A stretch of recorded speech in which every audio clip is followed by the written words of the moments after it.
Hello friends, welcome to our channel. Please like करें, subscribe करें और शेयर करें मेरे इस चैनल को। और प्लीज़ बेल आइकन बटन को दबाना बिल्कुल ना भूलें, जिससे कि मेरी आने वाली सारी नोटिफिकेशन वीडियोस की आप तक पहुंचती रहें। कुछ ऐसी कानूनी बातें जो बहुत कम लोग ही जानते हैं।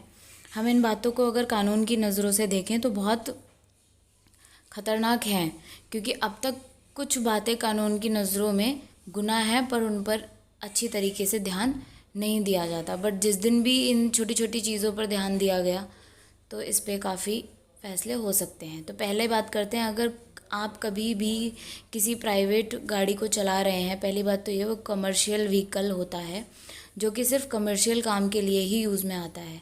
ऐसे में अगर आप प्राइवेट व्हीकल में किसी अनजान आदमी को लिफ्ट देते हैं तो वो गैर कानूनी होता है और इसमें आपको 5,000 तक का चालान भरना पड़ सकता है।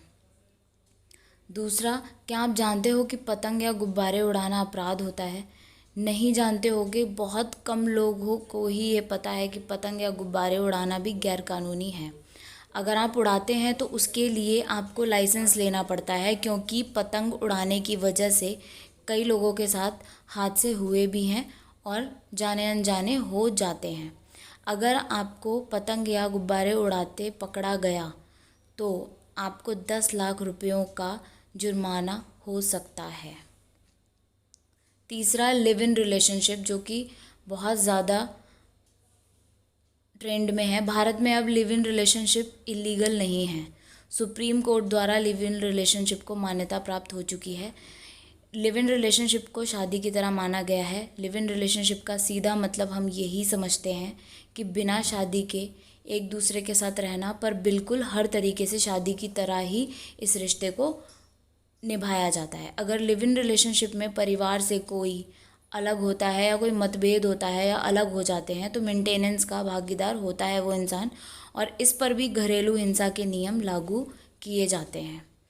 कई बार आपके ने सुना होगा या कईयों के साथ ऐसा हुआ होगा, जब भी हम पुलिस स्टेशन में पुलिस के पास एफआईआर लिखवाने के लिए जाते हैं तो पुलिस मना कर देती है। और लेकिन ऐसा कुछ भी होता है तो आप पुलिस एफआईआर ना लिखें तो आप डिस्ट्रिक्ट मजिस्ट्रेट के पास जाकर पुलिस वालों की शिकायत कर सकते हैं, जो कि हमारी सीआरपीसी के तहत 163 सब क्लॉज 3 में बताया गया है।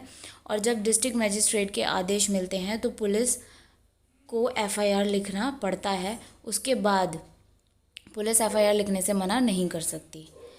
फिफ्थ पॉइंट, हमने कई बार सड़क के किनारे कई लोगों को दांतों का चिकित्सालय खोले देखा है। आपको बता दिया जाए कि गैर कानूनी होता है ये। ऐसे कोई भी सड़क किनारे दांतों का चिकित्सालय अस्पताल नहीं खोल सकता, ये गैर कानूनी माना जाता है। उसी तरीके से सड़क के किनारे साफ़ करवाना भी गैर कानूनी है।